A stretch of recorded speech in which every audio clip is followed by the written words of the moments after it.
My name is Emma Whitmore, and for as long as I can remember, the word father was like a foreign language to me. It was one of those words that everyone else seemed to understand effortlessly, like birthday cake or bedtime story. But for me, it held no weight, no meaning, just an empty space. I grew up in a quiet, working-class neighborhood on the edge of Portland with my mother, Margaret. She worked 2 jobs, sometimes 3, to keep us afloat. And the older I got, the more I learned not to ask about the man who wasn't there.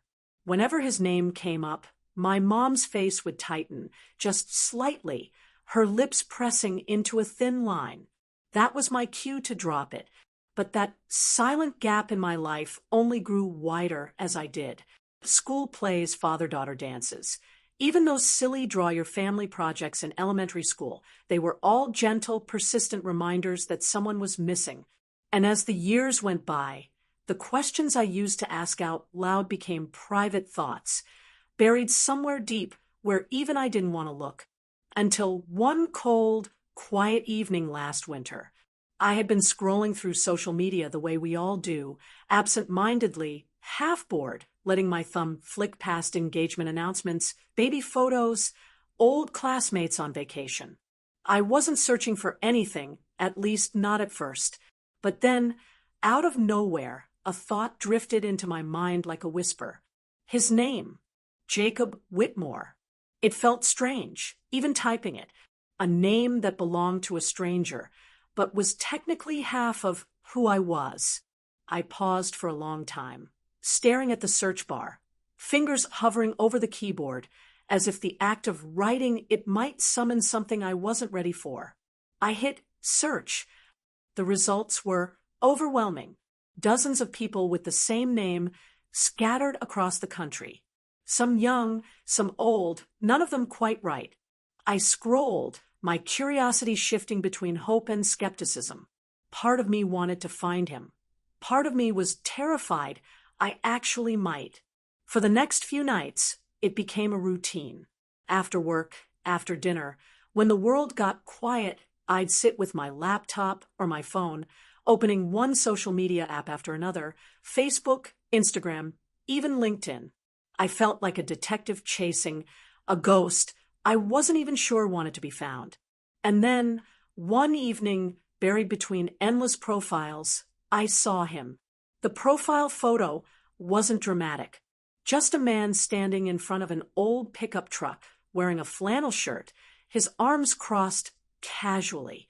But something about his face made the air leave my lungs. The lines were deeper, the hair grayer, but the eyes, those were unmistakable. They were my eyes. For a long time, I didn't click on the profile. I just stared, frozen in place.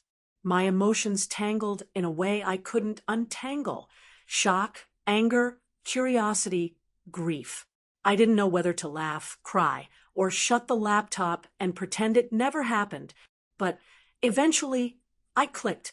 His life was there, in photos and posts and little snippets of ordinary moments. Nothing extraordinary. A barbecue with friends, pictures of a golden retriever named Cooper, a snapshot of what looked like a New Year's party. For a man who had once been the biggest question mark in my life, he looked painfully normal. And yet, I couldn't be sure it was him. Names can be common, faces can lie, and hope can play cruel tricks.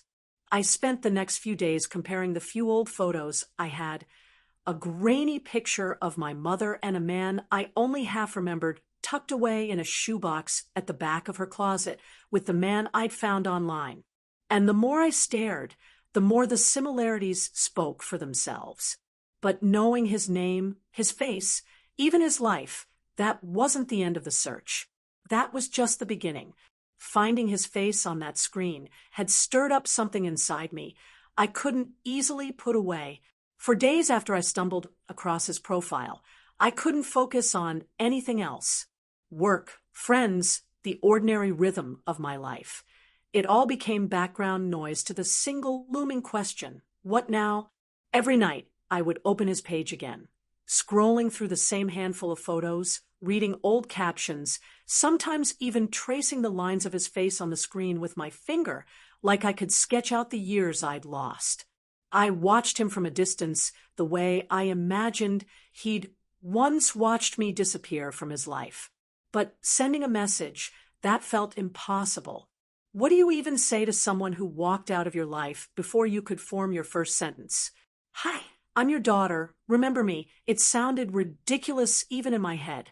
I must have written and erased a dozen drafts, each one sounding more awkward and desperate than the last. And then one night, after what might have been my fifth cup of tea and far too many deep breaths, I finally settled on the simplest words I could manage. Asterisk hello. I know this might sound unexpected, but I believe you may be my father. My name is Emma. Asterisk. My hands were trembling as I hit send.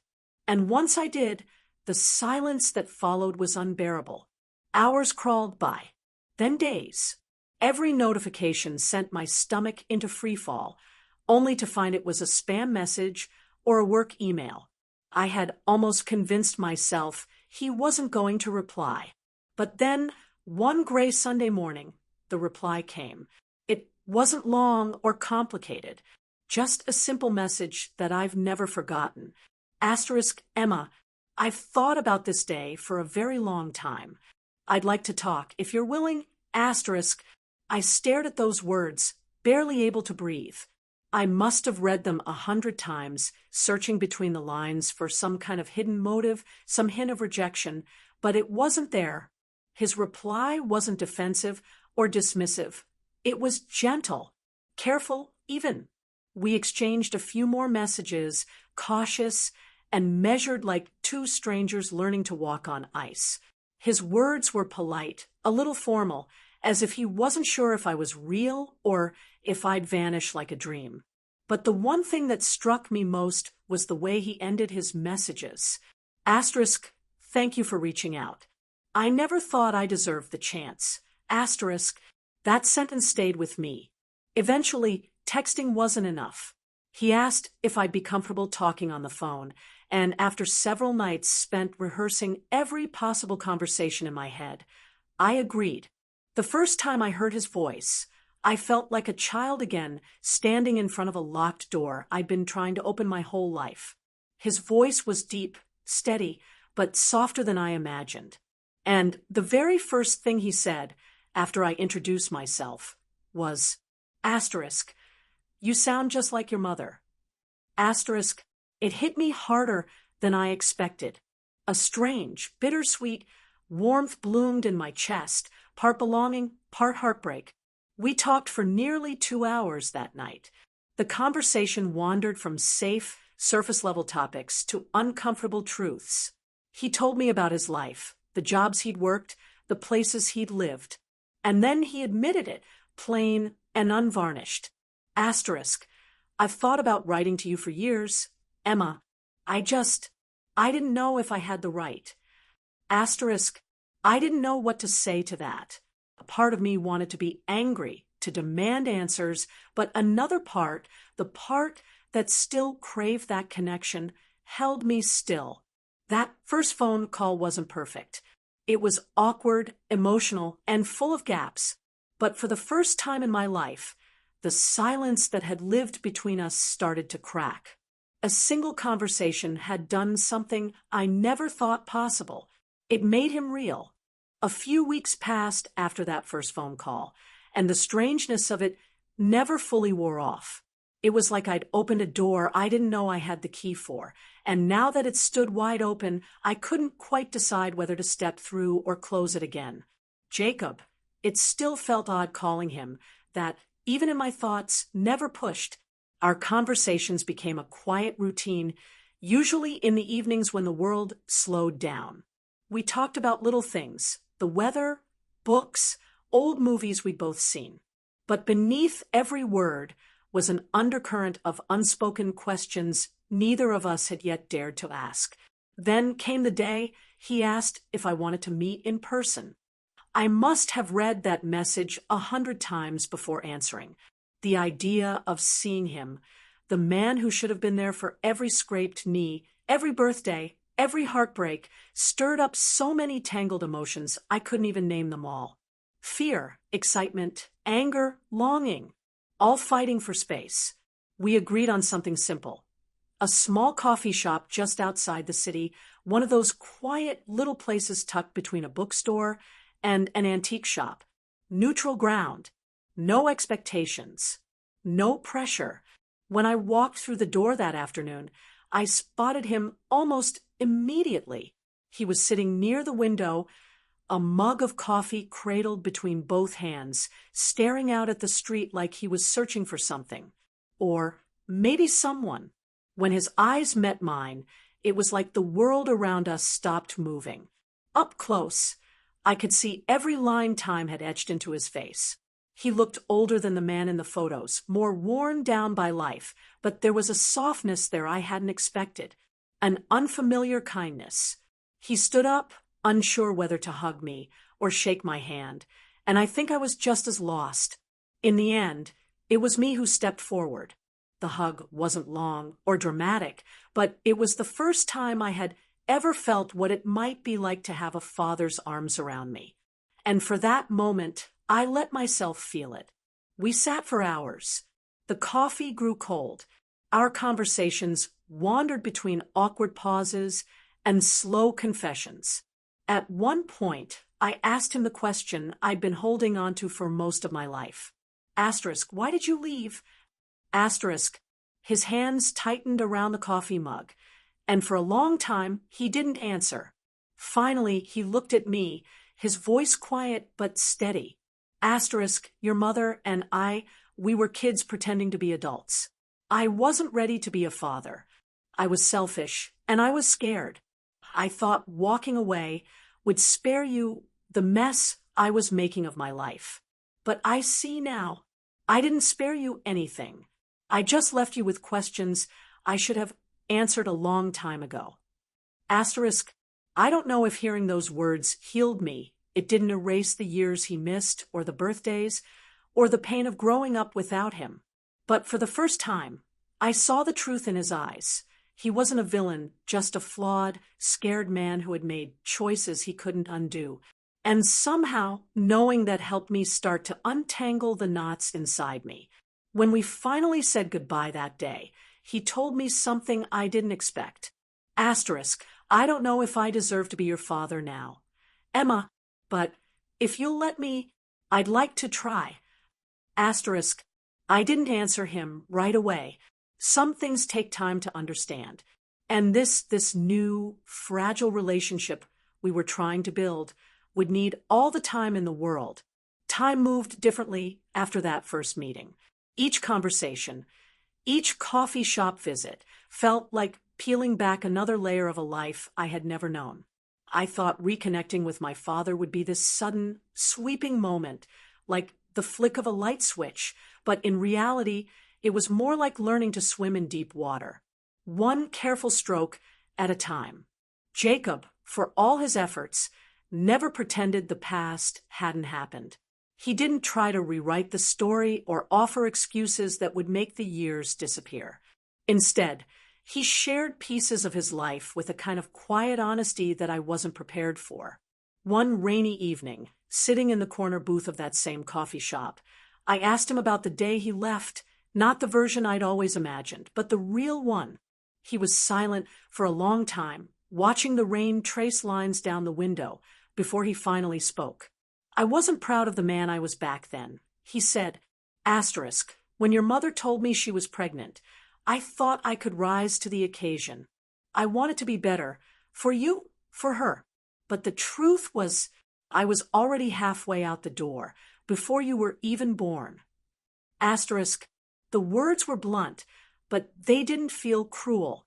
They felt like the kind of truth someone lives with for so long, it no longer belongs to shame or pride. It just exists. He told me about the jobs he couldn't hold on to, the nights spent drinking away his own doubts, and the endless cycle of running from responsibilities he didn't understand how to carry. When I left, I thought it was the right thing for you. He added quietly, Asterisk, I thought a kid like you deserved better than a man like me. Asterisk, hearing him admit that didn't erase the ache in my chest, but it softened something sharp around the edges. I had spent so long building up this story in my head that he'd left because I wasn't enough, because I wasn't wanted. But the truth was far messier, and in a strange way, more human. That night, after we said our goodbyes, and I walked to my car, I sat behind the wheel for a long time, listening to the rain. My mind wandered to all the versions of him I'd imagined over the years, the heartless stranger, the selfish runaway, the man who just didn't care. And slowly, those images faded away, leaving behind the complicated, imperfect person I had finally met. There was still distance between us, an ocean of lost time we couldn't pretend didn't exist. But the wall I'd built around my heart, the one I thought would stand forever, had begun to crack. Reconnecting with Jacob wasn't about rewriting the past. It was about learning to accept it. Understanding the reasons behind the silence I grew up with didn't erase the pain, but it offered something I never thought I'd have: peace. And with every conversation, every quiet coffee shop meeting, that peace grew stronger. I used to think closure was a destination, some perfect moment when all the unanswered questions would finally make sense and the pieces of my broken story would fit neatly back together. But the truth is, closure isn't something you find. It's something you make piece by piece, choice by choice. In the months that followed, Jacob and I didn't transform overnight into the picture-perfect father and daughter. There were still awkward silences, still moments when the weight of the years felt almost too heavy to carry. But slowly, our conversations grew easier. Our meetings became more frequent. We even started to create new memories, simple ones that had nothing to do with the past. A quiet dinner on a Tuesday night, a stroll through the park on a chilly Sunday afternoon, an occasional shared smile that no longer felt like a stranger's. One of the most surprising things I learned through all of this was that forgiveness isn't about excusing someone's choices. It's about choosing peace for yourself. Holding onto the hurt had been like carrying around a stone I never realized was weighing me down. Jacob couldn't give me back the years he missed. He couldn't be the father I needed as a child. But the man sitting across from me now, the one who was trying, who showed up, that man was worth knowing. One afternoon, we sat together on a park bench, watching a father push his little girl on a swing. Jacob was quiet for a long time, just watching, before he finally turned to me and said, asterisk, I don't expect you to call me Dad. I don't know if I've earned that, but whether you do or you don't, I'll always be here now. If you'll have me, asterisk. And I realized in that moment, I wasn't that abandoned little girl anymore. I had grown up. I had survived. I had built a life, one that he could never take credit for. But the woman I'd become still had enough room in her heart for a second chance. I squeezed his hand just once, and that was my answer. This journey taught me something I wish I had understood sooner. People are rarely the monsters we imagine them to be, and sometimes the hardest thing you can offer isn't anger, but forgiveness. And if you're out there wondering whether to take that first step, whether it's toward a parent, a sibling, an old friend, know this: it's never too late for a new beginning. The road might be longer and harder than you expect, but sometimes the most beautiful stories begin with the courage to simply reach out. And I'm so glad I did,